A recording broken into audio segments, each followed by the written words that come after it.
அதான் PC Bela பார்த்தேன். இது முந்தைய 2 மூணு தான் சாப்பிட்ருக்கேன். பட் இருந்தாலும் ஹோம் மேடாக பார்த்து சாப்பிட்றது இப்போ தான் ஃபஸ்ட் டைம். பார்க்கும்போதே ரொம்ப கண்ணுக்கு விருந்தாக இருக்குது. கண்ணுக்கு விருந்தாக இருக்கிறதுக்கு நாக்குக்கு சுவையாக தான் இருக்கணும், வேறு வழி கிடையாது.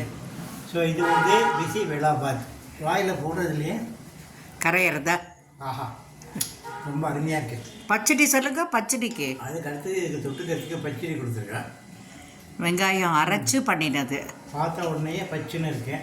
அதில் வழியீர்னு ஒரு தயிர் மாதிரி ஒரு கோலமும், அதில் அரைச்சி விட்டுருக்கிற அந்த வெங்காயமும் கமன்னு மணந்துட்டு வாயில் போட்டுக்கோங்கிறது போட்டுட்டு வரேன். ஆமாம், அதுக்கு தொட்டுக்கிறதுக்கு அப்பளம், குடிக்கிறதுக்கு ஜூஸ் எல்லாம் இருந்துச்சுலாம் அப்பளம் 2 இருக்குங்க.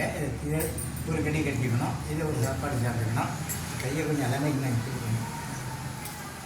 இன்றைக்கி பிஸி பேலா பண்ணினது கீதா, அவளோட மேடு. அது ரொம்ப நன்னா பண்ணினேன், ரொம்ப நன்னா இருக்கு. எல்லாரும் நல்லா ரசித்து சாப்பிட்றேன்.